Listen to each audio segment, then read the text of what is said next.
नमस्कार दोस्तों, आज एक बार फिर हम अपने YouTube चैनल अनूप सर के साथ उपस्थित हैं। आज हम आपको बता दें, आज हम लोग नंबर सिस्टम पढ़ने वाले हैं। यूपी टेस्ट के 30 में से 30 जो मैथमेटिक्स सब्जेक्ट होता है उसी का पहला first topic system of number, संख्या पद्धति के बारे में पढ़ेंगे। संख्या पद्धति को पढ़ने से पहले सबसे पहले हमारा आता है कि आंकी क्षमता क्या है। हम आपको बता दें, आंकी क्षमता 3 पार्टों में बांटा गया है।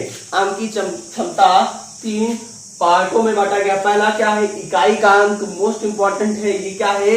इकाई का अंक। दूसरा हमारा क्या है? अंकों के योग पर। और जो हमारा तीसरा बचता विभाज्यता पर। तो हम तीनों पार्ट को बारी बारी से एक एक को पढ़ते हैं। सबसे पहले हमारा आ गया आंकी योग। आंकी योग 2 टाइप से होते हैं। पहला क्या होता है? गुणनफल में इकाई का अंक। जब भी कोई संख्या गुणा किया जाएगा उसका इकाई का अंक क्या होता है, तो यहां से हम ज्ञात करते हैं। दूसरा क्या है? घातों का इकाई अंक। दूसरा क्या भैया? घातों का इकाई अंक। अब हम चलते हैं सेकंड टाइप पर। सेकंड टाइप क्या है? अंकों के योग पर। तो अंकों के योग पर वहां पे पहला है प्राकृतिक संख्याओं के योग पर। वहां पे हम क्या पढ़ेंगे? प्राकृतिक संख्या जो नेचुरल नंबर होती है उनमें पढ़ेंगे। वो 2 टाइप से होते हैं। एक क्या होता है? जब योग ज्ञात करना हो, वहां से हम पहले क्या पढ़ेंगे? जब योग ज्ञात करना है। और भी क्या है? जब योग ज्ञात हो। इसका दूसरा क्या हम पढ़ेंगे? जब योग ज्ञात है। अब इसी के फॉर्म में हम लोग चलते हैं आगे। हमारा यहाँ पे दूसरा क्या है? वर्गों के योग पर। क्या भैया? वर्गों के योग पर। तो वर्गों के योग पर। और तीसरा क्या है? घनों के योग पर। तीसरा वाला क्या है? घनों के योग पर। और जो चौथा है भिन्नात्मक योग। चौथा जो हमारा क्या है? भिन्नात्मक, मतलब भाग में जो जोड़ घटाना गुणा भाग होता है, ABCD, ये हमारा क्या है? भिन्नात्मक योग। ये हमारा दूसरा टाइप है। और जो हमारा होता है तीसरा टाइप क्या है? विभाज्यता पर। विभाज्यता में चलते हैं। पहला पार्ट पढ़ेंगे भाग के लंबाई पर प्रश्न। जब ऐसे टॉपिक आ जाएंगे जो भाग के लंबाई पर प्रश्न रहेंगे तो हम यहां से पढ़ेंगे। उसको 2 भागों में बांटा गया है। पहला क्या है? सूत्र पर प्रश्न। जब प्रश्न किस पे रहेंगे भैया? सूत्र पे। और दूसरा बी क्या है? जब प्रश्न में 2 बार भाग देने की शर्त हो। इसी क्वेश्चन पढ़ेंगे जब प्रश्न में 2 बार भाग देने की शर्त हो। अब इसकी दूसरी कंडीशन आती है घातांकी भाग पर प्रश्न। जब घातों पर भाग होगा उस टाइप के प्रश्न को जब पढ़ेंगे तो वो भी 2 टाइप से बातें गए। 3 टाइप से। कौन कौन से? सूत्र पर। अगला बी क्या है? घातांकी योग पर, जोड़ने पर। और जो हमारा सी क्या है? शेषफल प्रमेय। ये हमारा मोस्ट इंपॉर्टेंट होता है। शेषफल प्रमेय जो हमारा होता है मोस्ट इंपॉर्टेंट होता है। और रही बात इसी में हमारे विभाज्यता पर भी प्रश्न आते हैं और गुणनखंड पर भी प्रश्न आते हैं। ये जो हमारा तीसरा टॉपिक होता है, इसको आप अच्छे से वीडियो को देखिए। वीडियो को देखकर शॉर्ट स्क्रीन ले लीजिए। तब हम लोग इकाई के अंक को स्टार्ट करते हैं पढ़ना।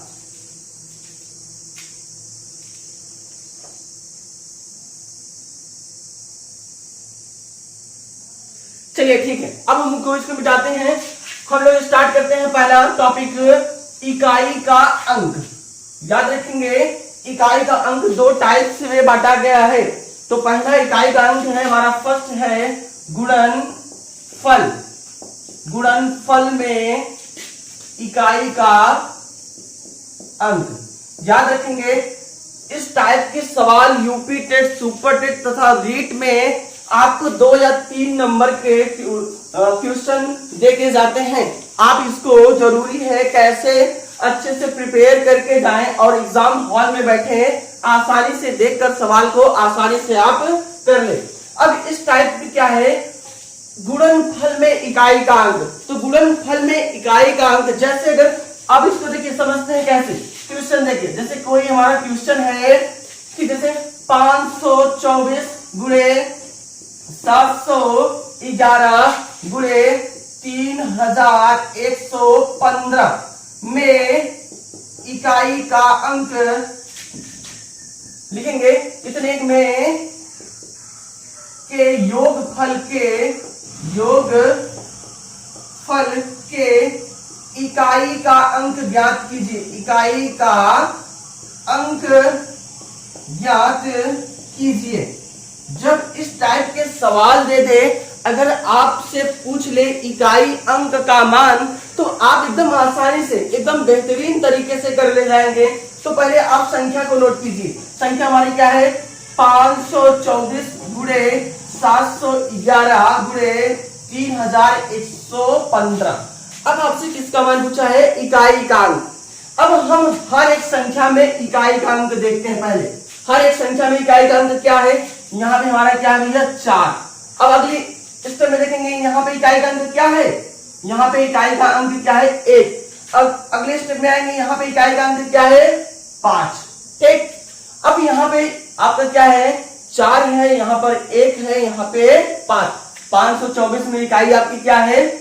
4 हो गई। 711 में 1 हो गया, और आपका 3115 में इकाई का अंक 5 हो गया। अब यहां देखिए कैसे करते हैं। जो इकाई का अंक निकाले, इसी में 4 का गुणा 1 में करते हैं, तो क्या यहाँ पे हो जाएगा? 4 के 4। अब देखिएगा यहाँ पे कितना आ गया? गुणा करें 4 के 4। अब ये गुणा किसमें करते हैं? 5 में। तो 5 × 20। ध्यान सुनिएगा, इकाई का अंक पूछा आपसे, इसका गुणा करने पे कितना आया? 20 आया। लेकिन हमसे इकाई का अंक पूछा है, तो इकाई हमारी क्या हो जाएगा भैया? 0 हो जाएगा। तो वो आंसर क्या होगा? इकाई की वैल्यू कितनी आएगी? 0। अगर दहाई पूछे तो यहाँ पे 2 आता है, लेकिन इकाई पूछा तो कितना आया? 0 आया। ठीक। आप अच्छे से वीडियो को देखिए और नोट कर लीजिए। चलिए इसी पे एक क्वेश्चन और बताते हैं। जैसे अगर कोई बड़ा सा क्वेश्चन होगा, इसको इरेज करते हैं। देखते हैं अगला क्वेश्चन। इसी गुणनखंड पे अगर आपसे कोई क्वेश्चन दूसरा दे दे, जैसे दे दिया 4224 गुणे 5004 गुणे आपको 730, इस टाइप को आप सीधे सीधे करेंगे। यहाँ पे देखिए, यहाँ का 4 है, यहाँ का भी 4 और यहाँ का 3। नोट कर लीजिए फटाफट। अब यहाँ पे गुणी करिए। 4 चौक 16। हमको इकाई का अंक लेना है, तो इकाई दहाई, दहाई हमको क्या करना है? छोड़ देना है। इकाई को छोड़ दीजिए। यहाँ पे फिर क्या बचा? 6। 6 का गुणा किसमें करेंगे? 3 में। 6 त्रिक 18। अब याद रखिएगा, यहाँ पे क्या आया? 18 आया। लेकिन हमसे किसका मान पूछा गया भैया? इकाई का। तो आंसर क्या हो जाएगा आपका? जो इकाई होगा वो कितना होगा? 8 होगा। यही हमारा राइट आंसर होगा। बहुत आसानी से आप यूपी टेट सीटेट रीट की तैयारी कर रहे हैं, तो आप हमारे यूट्यूब चैनल से जरूर जुड़े और ज्यादा से ज्यादा इसको शेयर करें। और क्या कहते हैं कि आप अच्छे से पढ़िए निरंतर। जो भी नहीं समझ आता आप हमारे कमेंट बॉक्स में कमेंट करके पूछ सकते हैं। ये फर्स्ट टाइप है। अब हम लोग चलते हैं सेकंड टाइप में। अगर इसी सवाल क्वेश्चन में कई सवाल में हैश दे देता है, स्टार दे देता है कि आपका इकाई का अंक 4 है, तो लगभग इसका मान क्या होगा? निकटतम मान क्या होगा? तो इस टाइप के क्वेश्चन करने के लिए हम लोग प्रयास करते हैं। नोट करेंगे क्वेश्चन हमारा है, देखिएगा। चलिए करते हैं हम लोग। यहाँ पे हमारा क्वेश्चन है, जैसे हमको दे दिया है 563 गुणे 400। यहाँ पे देखिए 403 होना चाहिए या कुछ भी समथिंग होना चाहिए, लेकिन यहाँ पे क्या है? हैश है। यहाँ हमको पता नहीं है इकाई का अंक। ठीक। फिर गुणे कर दिया 538 या 538 कर दीजिए इसको, या समथिंग गुणे 4414। ठीक। अब यहां से कह देगा हैश का मान ज्ञात कीजिए। किसका मान ज्ञात करने का? हैश का। ये इकाई का अंक में हैश का मान ज्ञात करने। ठीक। अब इकाई के अंक में हैश का मान ज्ञात करने के लिए हम बेस्ट तरीके देखते हैं। पहले लिखते हैं यहाँ पे इकाई का अंक 3 गुणे यहाँ पे हैश, यहाँ पे अगले स्टेप क्या है? 538 गुणे 8 गुणे 4। ठीक। अब यहाँ इसको क्या करते हैं भैया? गुणा करते हैं। यहाँ पे देखिएगा गुणा करेंगे, पहले इसको एक तरीके में बदल लेते हैं, शेड्यूल चेंज कर लेते हैं। जैसे यहाँ पे देखिए 3 है, तो क्या हम गुणा करेंगे? 8 × 24। ठीक। या 4 × 3 12। तो एक तरीका होता है, इसको हम इस टाइप से लिख लेते हैं। 3 गुणे 4 गुणे 8 गुणे गुणे आपका हैश हो गया। ठीक। अब यहाँ पे गुणा करते हैं, देखिएगा 4 × 3 12 आ गया, लेकिन हमसे इकाई का अंक पूछा, तो दहाई नहीं चलेगा, 1 की वैल्यू नहीं। अब 2 बचा। 2 का गुणा किसमें होगा? 8 में। 8 दूनी 16। कितना होगा भैया? 8 दूनी 16, सॉरी 8 दूनी 16। जब 16 आया, अब देखिए यहाँ पे हैज का मान पूछा, तो हैज में जब 16 का गुणा करेंगे इकाई की वैल्यू, तो यहाँ पे हैज का इक्वल मान कितना आएगा 6। कितना आएगा 6। हमारा क्या होगा राइट आंसर होगा, जो 6 होगा हमारा एक सही आंसर होगा। फिर से आप लोग देख लीजिए, यहाँ पे आपसे इकाई का अंक पूछा है, तो इकाई के अंक में हमको ज्ञात नहीं है, वहां पे सिर्फ हैज की वैल्यू दे दिया है। तो हैज की वैल्यू ज्ञात करने के लिए आप यहाँ 3 गुणे हैज गुणे 8 गुणे 4 करेंगे, फिर आप 4 तिहाई 12 एक सही तरीके में लिखिए। तो यहाँ पे हमसे इकाई का अंक पूछा, तो हमको दहाई छोड़ देना, तो बचा 2। तो 2 का गुणा 8 में करेंगे 16, 16 से फिर हैज का मान पूछेगा इकाई, तो यहाँ पे हैज का मान क्या हो गया 6। तो यहाँ पे आपका आंसर जो होगा 6 होगा। आप इसको नोट कर लेंगे क्वेश्चन को। फिर अगले क्वेश्चन की ओर हम चलते हैं।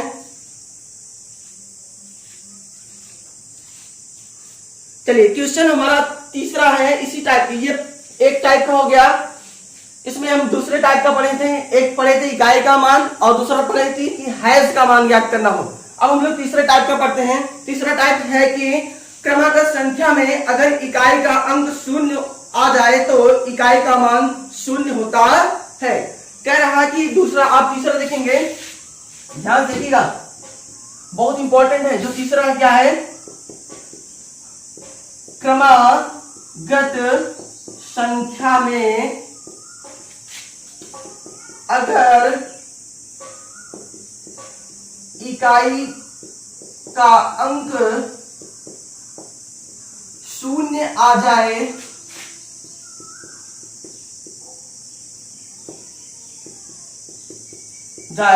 तो इकाई का मान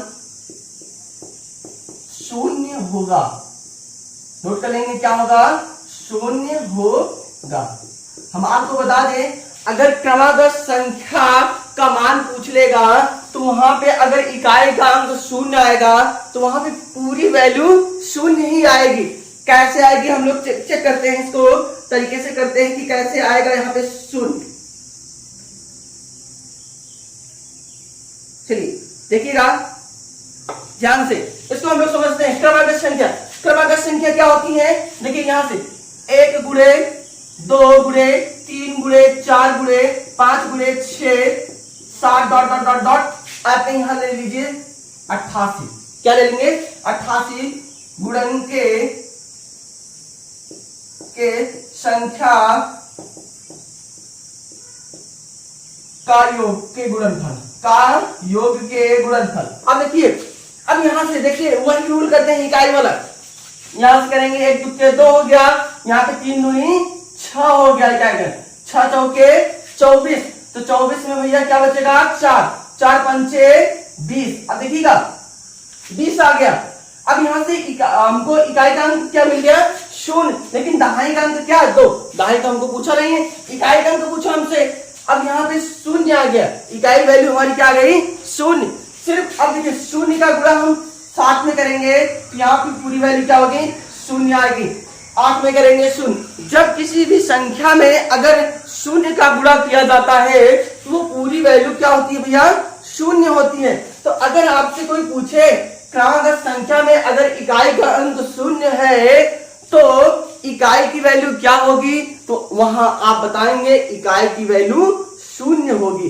क्रमागत संख्या मतलब अगर वहां पे कहीं 0 आ गया तो पूरी वैल्यू क्या होगी इकाई का 0 होगा। एकदम सीधी सीधी बात है, आपको सस्पेंस नहीं लेना है। 88 तक जाएंगे, 88 तक की वैल्यू पूरी 0 आएगी। यहां से देखिएगा पहले इकाई का अंक पहले यहां से क्या करेंगे, यहाँ पे गुणा किए 1 दुक्के 2 हुआ, 2 तिहाई 6 हुआ, 6 चौके 24 हुआ। तो 24 में इकाई का अंक 4, 4 पंचे 20 हो गया। इकाई का अंक 0, 0 का गुणा 0 में, 0 का गुणा 0 में। आप चाहे जितने में करेंगे 88 में करेंगे, 188 में करेंगे, 288 में, 1088, 20,088 में करेंगे, जितने भी गुणा 0 में करेंगे सारी वैल्यू 0 आएगी। तो याद रखिएगा अगर इकाई की क्रमागत संख्या है, अगर वहां पे इकाई का अंक 0 आ गया तो पूरी वैल्यू क्या होगी 0 होगी। ये हमारा तीसरा तरीका है। चलिए नोट कर लीजिए अच्छे से इसको।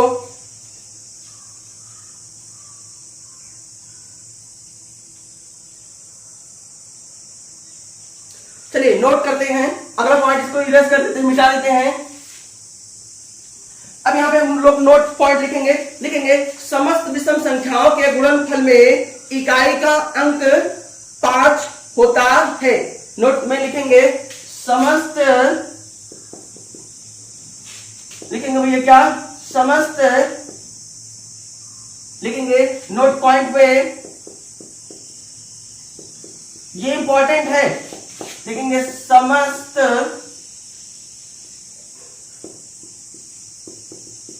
इकाई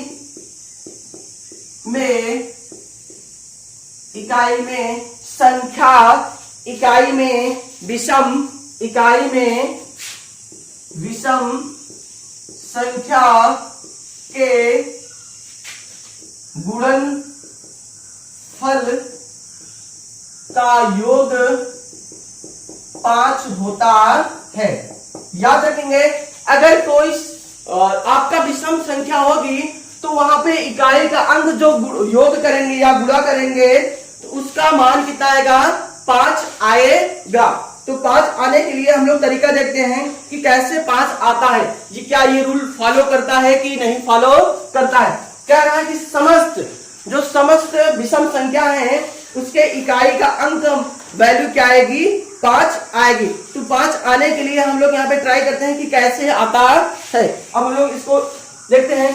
जैसे हमारी विषम संख्या क्या है, पहला 1, दूसरा क्या है 3, 5, फिर 7, फिर क्या आपका 11, 9 तो नहीं है 11, अच्छा 9 भी, sorry 9, 11, 13 dot dot dot dot लेके चलते हैं इनफाइनिटी तक, अनंत तक, समस्त मतलब पूरा समस्त। अब देखिएगा इकाई का अंक पूछ रहा, इकाई का अंक अगर होगा तो कितना होना चाहिए उसका, 5 होना चाहिए। देखिए 1 में 3 का गुणा करेंगे, यहाँ पे 3 आ गया, 3 पचे 15, तो इकाई की वैल्यू 5 आ गई। देखिए 5 सते 35, तो इकाई का अंक 5 आ गया। याद करिए 5 सते 35, इकाई का अंक 5, 5 नवा 45, इकाई का अंक 5, 11 पचे 55, इकाई का अंक 5। देखिए 13 पचे 65, इकाई का अंक 5। तो आपको याद हो जाना चाहिए कि अगर समस्त विषम संख्या है, अगर उसका गुणनफल में इकाई का अंक पूछेगा तो इसकी इकाई का अंक क्या होगा, 5 होगा। अगर कोई भी गुणनफल संख्या होगी, अगर उसका इकाई का वैल्यू पूछ लिया जाएगा तो कितना होगा, 5 होगा। तो आप उदाहरण से भी देख लिए 1, 3, 5, 7, 9, 11, 13 अनंत तक। तो वहां पे आप इकाई के अंक अगर वैल्यू निकालेंगे तो वहां पे क्या होगा, 5 होगा। ये तो आपका नोट पहला था। अगर यही आपका सम, ये तो विषम था, अगर यहीं पे सम हो जाता, अगर यहां से पूछ लेता समस्त सम संख्याओं का गुणनफल में इकाई का अंक क्या होता है, तो समस्त, तो यहां पे देखिए एकदम आसान तरीके से ये हो जाएगा। यहां पे दूसरे पे आते हैं हम लोग, दूसरा क्या है, लिखेंगे समस्त सम संख्या के इकाई के गुणनफल का मान, गुणनफल का मान, गुणनफल का मान 0 होता है। याद कर लीजिए पॉइंट, बहुत इंपॉर्टेंट है। अगर इसमें आ गया समस्त सम संख्याओं के इकाई का अंक का गुणनफल का मान 0 होता है। अगर कोई लगातार सम संख्या अगर आपको मिल जाएगा, वहां की वैल्यू, वहां का मान क्या होगा, 0 होगा। हम लोग ट्राई कर लेते हैं, देखिए कैसे। अब देखते हैं, जैसे हमारा सम संख्या है, समस्त संख्या है 2, 4, 6, 8, 10। यहाँ पे चेक कर लेते हैं कि कैसे आपका वैल्यू 0 आता है। क्या ये रूल फॉलो करता है कि नहीं फॉलो करता।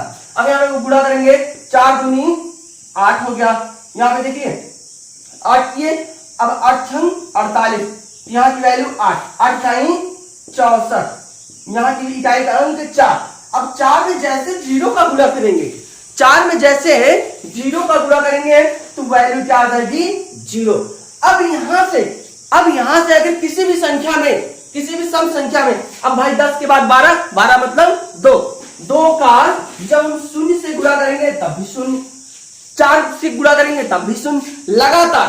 तो आप नोट कर लेंगे क्या, समस्त सम संख्याओं के इकाई के गुणनफल का मान क्या होता है, शून्य होता है। और समस्त विषम संख्याओं के इकाई का गुणनफल का मान कितना होता है, 5 होता है। 2 नोट पॉइंट्स थे हमारे, एकदम मोस्ट इंपॉर्टेंट है ये बोर्ड के एग्जाम के, सभी एग्जाम, चाहे आपका जूनियर हो, चाहे आपका देखिए यूपी ट्रिपल एससी का हो, नेपाल का, चाहे जो भी वनडे की एग्जाम हो, सब में ये बहुत तीर जैसे आपका है। तो आप इसको अच्छे से तैयार करके जाइए और एकदम शॉर्ट चीजें हैं। एक बार आप इसको वीडियो को देखिए, आपको तुरंत ही खुद ही समझ में आ जाता है कि नहीं ये प्रोसेस कैसा हो रहा है। अब हम लोग आगे चलते हैं तीसरे नोट पॉइंट में, देखेंगे आप इसको अच्छे से नोट कर लेंगे। अगले पे चलते हैं हम लोग।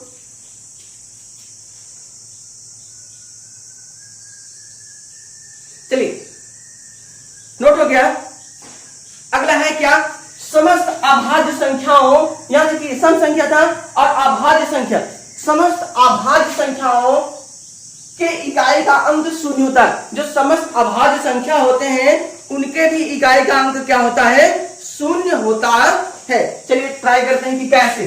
समस्त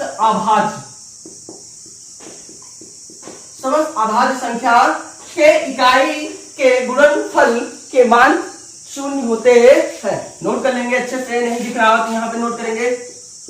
समस्त अभाज्य संख्या के गुणनफल के इकाई का अंक शून्य होता है।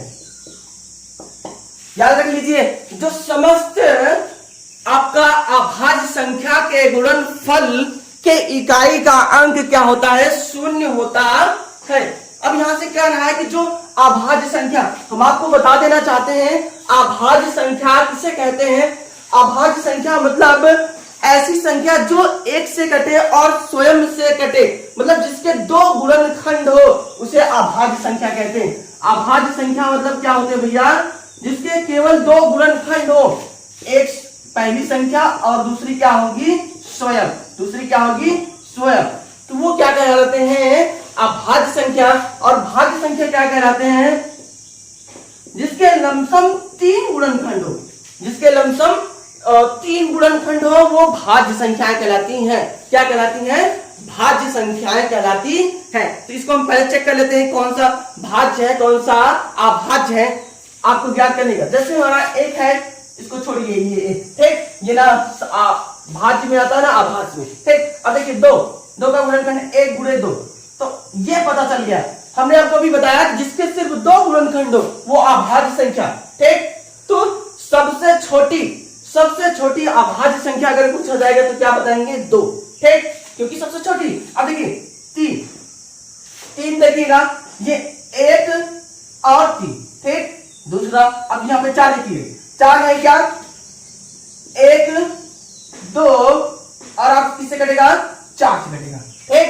अब इसके 3 गुणनखंड हो गए, तो ये 3 गुणनखंड हो गए, तो ये कौन सी संख्या कहलाएंगी आपकी भैया, भाज्य संख्या कहलाएगी, ये भाज्य संख्या। अब यहाँ देखिए 5 है, तो 5 1 आपका हो गया और 5 हो गया, फिर 6 है, 1 2 3 6, अब आपका क्या 7, 1 और 7। अब ध्यान सुनिए, जिसके सिर्फ 2 गुणनखंड हो, जिसके सिर्फ क्या हो, 2 गुणनखंड, आपका एक ये और आपका ये और आपका ये और ये, आपका 2 3 5 7, ये सब क्या वैल्यू है, अभाज्य संख्या। ये सब क्या है, अभाज्य संख्या। और जिसके सिर्फ क्या हो, 3 गुणनखंड हो, वो क्या है, भाज्य संख्या। अगर आपसे कोई पूछेगा सबसे छोटी भाज्य संख्या क्या है, तो सबसे छोटी भाज्य संख्या क्या है, 4। इसको नोट कर लेंगे आप। सबसे छोटी भाज्य संख्या, सबसे छोटी भाज्य संख्या 4, और सबसे छोटी अभाज्य संख्या क्या कहेंगे, सबसे छोटी अभाज्य संख्या क्या कहेंगे भैया, 2। हमने आपको बताया भाज्य और अभाज्य। भाज्य मतलब जिसके लमसम 3 गुणनखंड हो, और अभाज्य मतलब लमसम जिसके 2 गुणनखंड हो। संख्या स्वयं ये हमारी भाज्य और अभाज्य कहलाए। अब हम लोग पढ़ते हैं ये समस्त अभाज्य गुणनखंडों के इकाई का अंक शून्य होता है। अब इसको ट्राई करते हैं। समस्त, अब देखिए यहाँ पे छोड़ देंगे अभाज्य संख्या, इसको इरेज करते हैं। अभाज्य संख्या पहले ढूंढते हैं। हमने आपको बताया जिसके दो गुणनखंड हो, दो गुणनखंड क्या, 2 3 2 3 5 और आपके कितने 7 9 नहीं होगा। 9 के बाद क्या होगा 11, क्या हुआ 11 13 और 17। चलिए अब देखते हैं यहां का आप क्या चेक करते हैं भैया। यहां हम चेक करेंगे क्या, इकाई का अंक। यहां पे इकाई का अंक वैल्यू देखते हैं। यहां पे गुणा करेंगे 3 दूनी 6, क्या हुआ 6 6 पंचे 30। अब देखिए 30 आ गया। अब यहां से इकाई का अंक पूछा, इकाई का अंक क्या होगा 0 होगा। अब 0 का गुणा 7 में करेंगे तो क्या हो जाएगा 0। 0 का गुणा 1 में करेंगे 0। 0 का गुणा 3 में करेंगे 0। 0 का गुणा 7 में करेंगे तो 0। तो आप नोट कर लेंगे कि समस्त अभाज्य संख्याओं के गुणनखंड के इकाई का अंक क्या होता है 0 होता है। आप जैसे कि देख लीजिए एग्जांपल से आपका 2 3 5 7 11 13 17 ये समस्त जो अभाज्य संख्या है इसका अगर इकाई का अंक गुणा पूछ लिया जाएगा तो डायरेक्ट हम क्या बताएंगे 0 होगा। ठीक, आप अच्छे से वीडियो पे देखिए और ज्यादा से ज्यादा आप लोग शेयर और कमेंट और सब्सक्राइब करवाइए, जैसे कि चैनल को थोड़ा लगे कि नहीं कुछ है खास। ठीक, और जो नहीं समझ आता है आप कमेंट बॉक्स में जरूर कमेंट करके हमसे संपर्क कर सकते हैं और थोड़ा मोटिवेट करते रहिए, जैसे कि हम भी वीडियो अच्छे से अच्छे आपके लिए प्रोटेक्ट करते रहें। और जो भी कमियां आती हैं आप में जरूर कमेंट बॉक्स में कमेंट करके बता सकते हैं। ठीक, अच्छे से वीडियो को देखिए। प्रॉब्लम हो तो समस्याएं हो आप हमारे कमेंट बॉक्स में जरूर कमेंट करके बताएं। जय हिंद, जय भारत, थैंक यू क्लास।